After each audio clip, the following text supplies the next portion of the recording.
Hello parents. आज का जो मेरे वीडियो का टॉपिक है वो है कि बच्चों को मैथ्स हम आसानी से कैसे पढ़ाएं।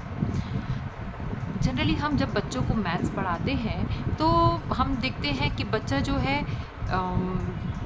उतना इंटरेस्ट से वो मैथ्स करता नहीं है, करता है तो बहुत ज़्यादा पेज को कोच देता है और साफ़ सफाई से काम नहीं करता है और बहुत स्लो काम करता है। फिर थोड़े समय बाद हम उसको फिर अगर 2-3 दिन बाद जब काम कराते हैं तो फिर देखते हैं कि बच्चा जो है वो जो हमने सिखाया है वो सब भूल गया है और हमको फिर से वहीं से शुरुआत करनी पड़ रही है। और अब अगर हमने बिल्कुल ही ध्यान नहीं दिया तो देखते हैं कि रिज़ल्ट भी है उसका जो है बिल्कुल ज़ीरो हो जाता है, जबकि उसने हमारे सामने मैथ्स बहुत अच्छा किया होता है। ठीक है, तो इन सब चीज़ों को में जो हमारी बेसिक प्रॉब्लम्स क्या-क्या हैं उसके बारे में मैं आप लोगों से डिस्कस करूँगी। ये मेरा एक्सपीरियंस है मैथ्स को लेके कि मैथ्स जो है ना एक सब्जेक्ट ऑफ प्रैक्टिस है। ये एक लर्निंग का सब्जेक्ट नहीं है, ये है एक प्रैक्टिस का सब्जेक्ट। हम जितना ज़्यादा मैथ्स को प्रैक्टिस करेंगे उतना ज़्यादा ही हम क्या कर पाएंगे, अपने बच्चों को उसके कंसेप्ट्स को क्लियर कर पाएंगे।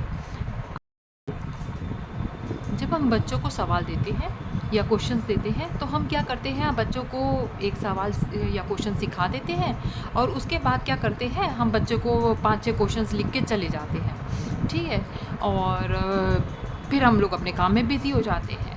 अब प्रॉब्लम ये होती है कि जब हमने बच्चे को अपना पहला क्वेश्चन करवाया तब हम उसके सामने होते हैं, तो इससे उसका क्या होता है, इनर मोटिव बढ़ जाता है। ठीक है, उसका कॉन्फिडेंस लेवल बढ़ा हुआ होता है, तो आपके सामने आपके समझाने पे वो थोड़ी हेल्प से वो पहला क्वेश्चन कर लेता है। लेकिन अब दूसरा क्वेश्चन है, अब दूसरा क्वेश्चन है सिमिलर वैसे ही और हम सोचते हैं कि हाँ वो बच्चा कर लेगा, लेकिन हम तो एक्सपीरियंस्ड हैं और वो बच्चा क्या है, अभी इनएक्सपीरियंस्ड है। तो हमको थोड़ा सा टाइम उसको देना चाहिए, पहले उसको उसका मॉरल बूस्ट करना चाहिए कि हाँ उसको करने की तुम कोशिश करो, और जब वो कोशिश करे धीरे धीरे और हमको लग रहा है कि वो नहीं कर पा रहा है तो हमको उसकी क्या करनी चाहिए, मदद करनी चाहिए। और ऐसा करने में शुरुआती समय में हमको थोड़ा सा बच्चे को टाइम देना चाहिए, और साथ में मेरा एक रिक्वेस्ट है कि मोबाइल को बिल्कुल ही साइड में रख देना चाहिए। ठीक है, अब अगर आपने देखा कि आपका बच्चा जो है पहला क्वेश्चन कर पाया और आपके बैठने पर थोड़ा टाइम देने पर वो दूसरा क्वेश्चन भी कर पाया, तो थोड़ा और टाइम दीजिए, उसको तीसरा क्वेश्चन भी करने दीजिए।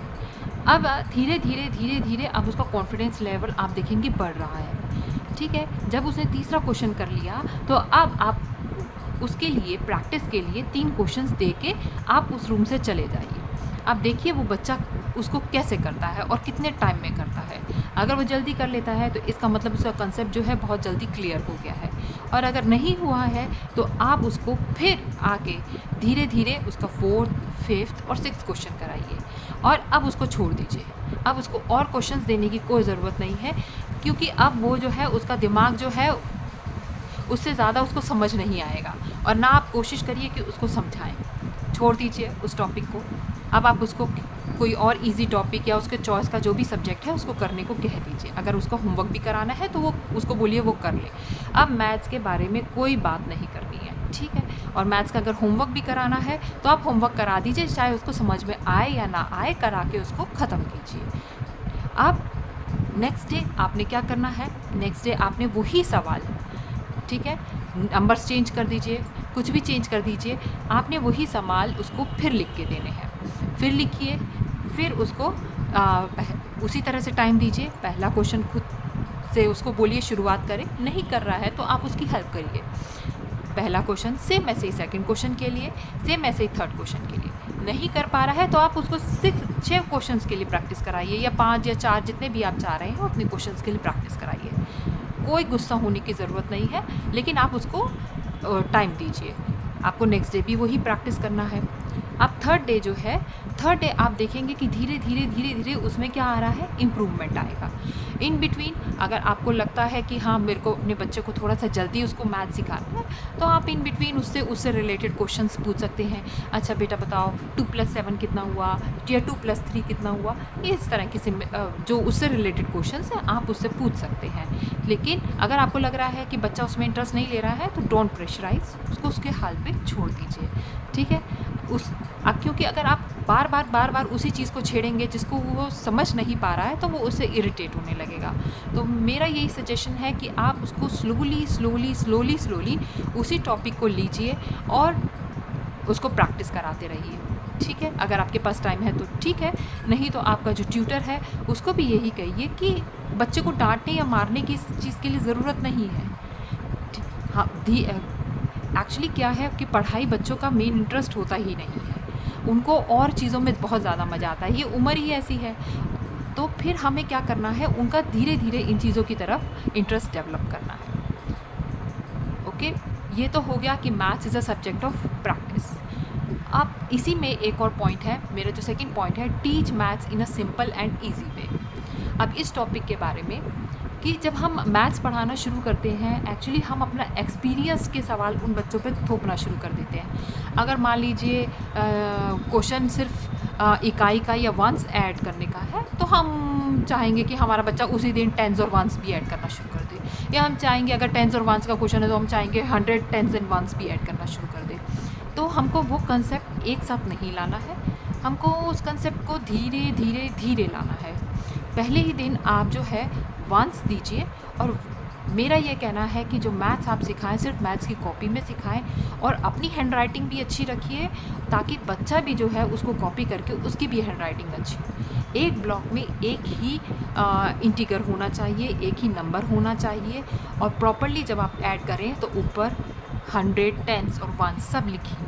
अगर आप हंड्रेड्स वाला क्वेश्चन ले रहे हैं तो हंड्रेड्स टेंस एंड वंस लिखिए, अगर आप वंस वाला ले रहे हैं तो ऊपर वंस लिखिए, ताकि इससे बच्चे को धीरे धीरे ये कंसेप्ट भी क्लियर हो।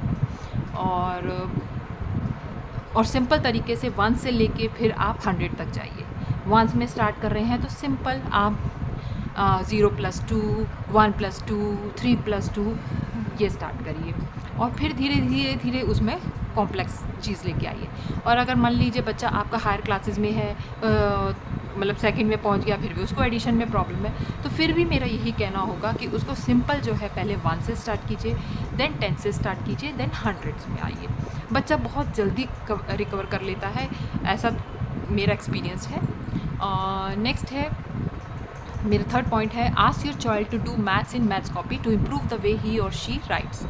अपने बच्चे को हमेशा जो है मैथ्स कभी भी हिंदी की कॉपी में मत कराइए, क्योंकि हिंदी की कॉपी में जब हम लिखते हैं, मैंने देखा है कई लोगों को कि वो एक साथ ही, मान लीजिए हमारी लाख्स तक की नंबर्स हैं या लाख तक के नंबर्स हैं, तो हम बहुत पास लिखते हैं। इस तरह से नहीं लिखना चाहिए, कभी भी मैथ्स इस तरह से नहीं लिखा जाता।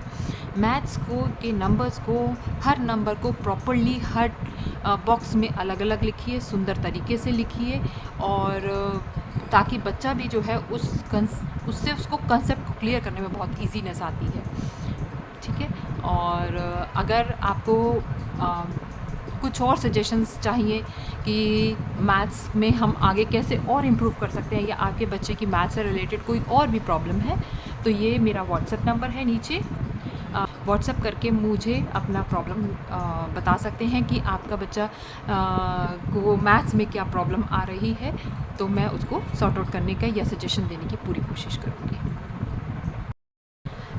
एक टिप है मैथ्स के लिए, अगर आपका बच्चा जो है LKG में या UKG में है, तो आप अपने बच्चे को जब आप काउंटिंग सिखाते हैं, मान लीजिए आप 1 to 10 काउंटिंग सिखा रहे हैं, वहीं पर आप उसको ऐड सिखाइए सिर्फ वंस की लाइन का, जैसे सिंपल जिसका टोटल करने पे सिर्फ 10 तक आए।